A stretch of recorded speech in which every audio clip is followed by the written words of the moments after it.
Welcome to Secondary Voices and Topics from today's high school students.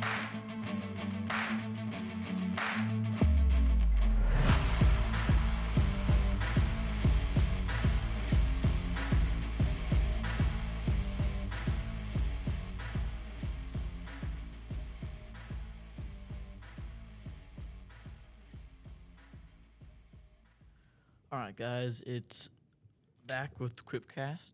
No Casey this time, just Colton, because different period, different class. All right, we're going to continue where we were off last time because we didn't have enough time. So we left off was, we're going to talk about is a man called Swift Runner. You see. All right, so apparently he was, I'll read this and let it get into it. Swift Runner was a Cree Indian who lived during the last century in what is now central Alberta.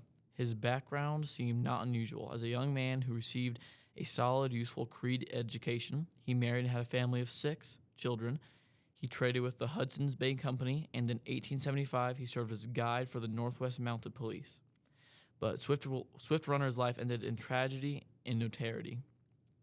During the winter of 1878-1879, a time of starvation and misery for the Cree people, he became possessed by the wendigo psychosis. We already read that out. He murdered his wife and family and cooked and ate their flesh. Eventually, he was arrested, brought to trial, and in December 1879, hanged at Fort Saskatchewan. So, yeah, not only did he kill and eat all 6 of his family members, but he broke the bones and ate the marrow out of the bones too, which is kind of crazy. So I think that's all. Yeah, that's all here. There's more. Never mind. All right. During the winter, a wendigo ate Swift Runner's family. Swift Runner was a Cree hunter and trapper from the country north of Fort Edmond. He was a big man, over 6 feet tall, and well-liked. He was mild and trustworthy, a considerate husband, and very fond of his children.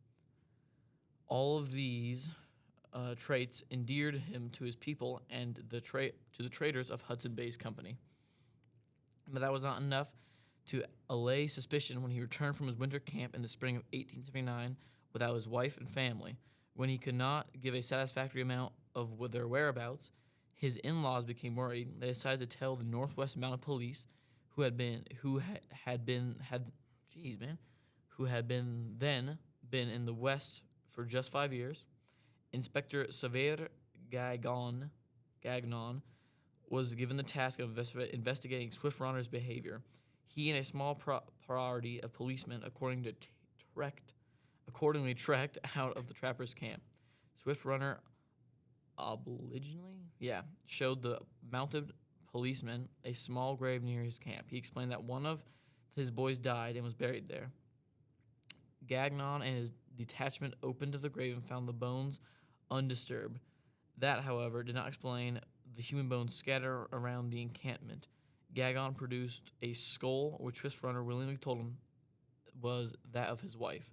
Without much prodding, Swift Runner revealed what happened to the rest of his family. Wait, what? Revealed what happened to the rest of his family. At first, Swift Runner became haunted by dreams.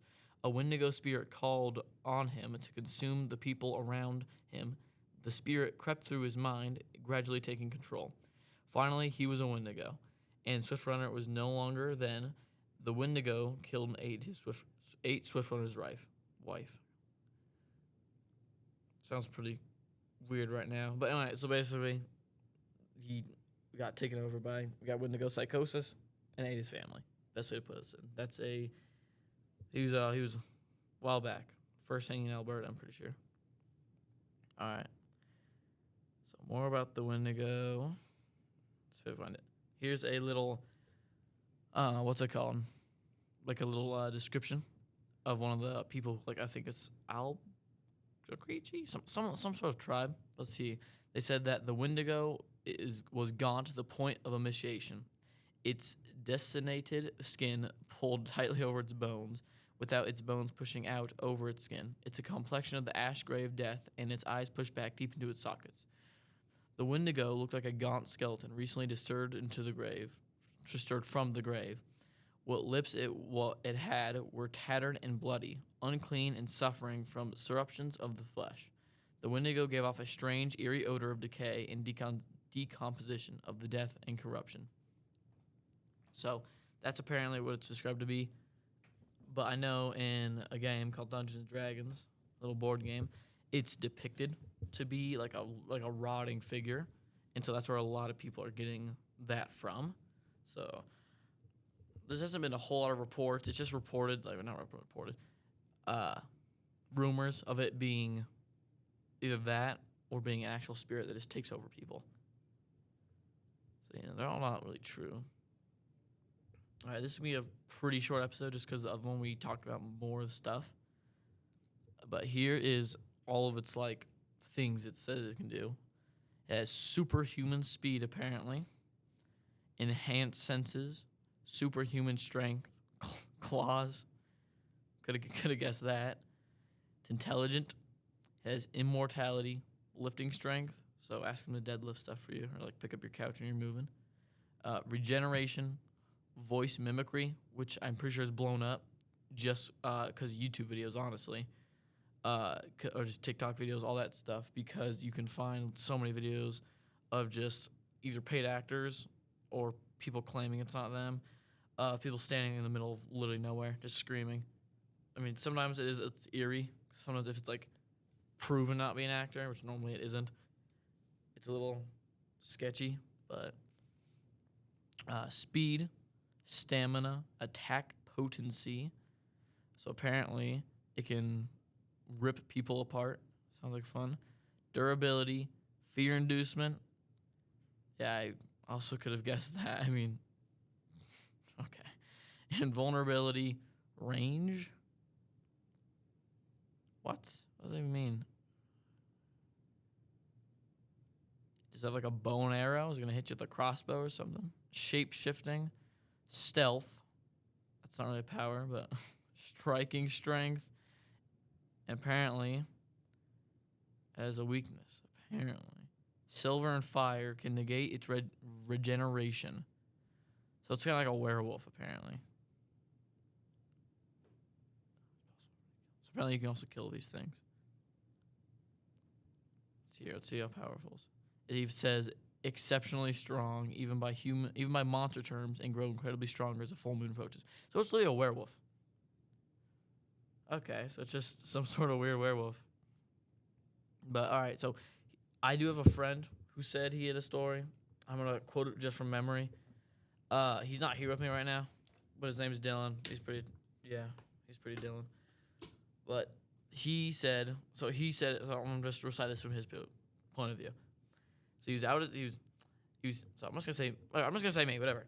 I was out in Texas, and it was like 3, 4 in the morning, and he's laying in bed. I'm just gonna say whatever, and he said he saw he heard just a noise coming from a shed, and so he walked in. He went to go check it out and make sure it wasn't like a raccoon or something getting in the garbage. And he said when he looked in through a little crack, or he cracked the door and looked through, he saw what looked to be like an 8-foot man, humanoid thing, just there. And he said that he instantly just ran inside, grabbed something I'm not allowed to say on a podcast, but something that's used for home protection. I don't think I'm allowed to say it on the podcast. I'm not going to say it just in case. Something to just protect himself. And he said he sat there almost all night just not being able to sleep because he saw some 8-foot thing in a shed. Yeah. That's basically. I don't remember an awful story. I do get him on the podcast. Maybe on another episode we'll do an alien. Well, we're gonna do an alien podcast.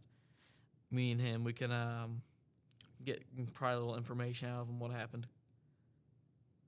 Because I do not remember at all. I heard the story about a year ago. So yeah, that's gonna be all for this part 2 of the Wendigo podcast. Nothing crazy. But yeah. Cryptcast, come back. Or the Wendigo will get you or something. I don't know.